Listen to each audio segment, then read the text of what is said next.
নমস্কার, loving family যোগমায়াতে আপনাদের সবাইকে স্বাগত। আজ হলো শিবরাত্রি। কালকে রাত্রিবেলায় লেগে গেছে, কিন্তু কালকে আমি সন্ধেবেলা আমাদের ঠাকুরের সিংহাসনে শিবের মাথায় জল ঢেলেছিলাম। কিন্তু আজকে সমস্ত কিছু পরিষ্কার করে নিচে নিয়ে এসেছি, কারণ নিচে আমার ছেলে, হাজব্যান্ড, মা সবাই ঢালবে। তাই এখানে আমি ঠাকুরগুলোকে সাজিয়ে নিয়েছি আর পুজোর সমস্ত জোগাড় রেডি করে নিয়েছি মিষ্টি ফিষ্টি দিয়ে। এবার আমি আগে পুজোটা শুরু করি, আগে জল ঢেলে নিই, তারপর একে একে আমার হাজব্যান্ড, মা, ছেলে সব জল ঢালবে। তাহলে চলুন আপনাদের দেখাই। এখানে দেখো, যেগুলো দরকার আমি সমস্ত রেডি করে নিয়েছি। এখানে দুধ, দই, ঘি, মধু, সিদ্ধি, কাশির চিনি। এবার সমস্তগুলো আমি দুধের সঙ্গে এখানে একে একে মিশিয়ে দেব। আগে আমি দুধের মধ্যে এখানে সিদ্ধি,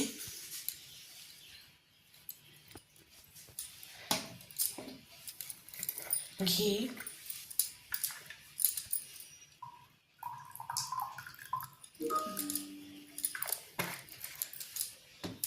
তারপর মধু দিয়ে দিলাম,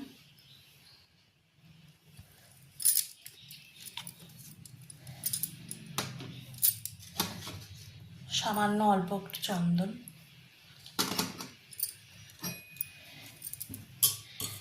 আর এখানে কাশির চিনি,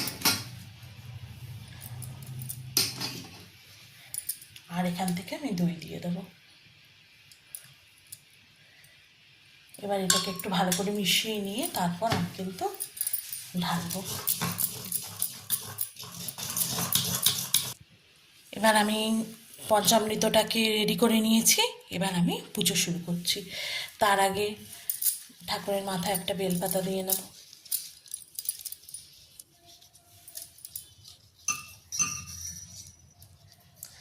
বেলপাতা দিয়ে কিন্তু আমি তারপর ঢালবো।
এবার ঠাকুরকে আমি জল থেকে তুলে পরিষ্কার পরিচ্ছন্ন করে নিয়েছি।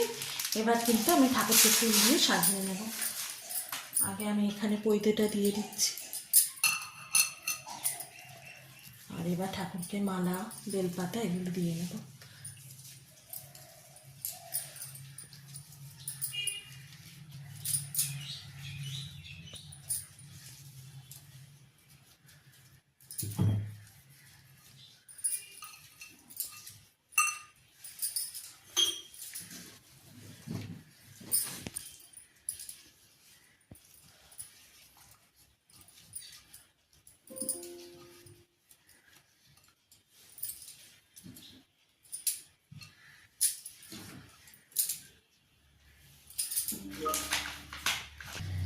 এখানে আমি ধুতুরা ফুল দুটো দিয়ে দিলাম, কাটা ফলও দিয়ে দিয়েছি।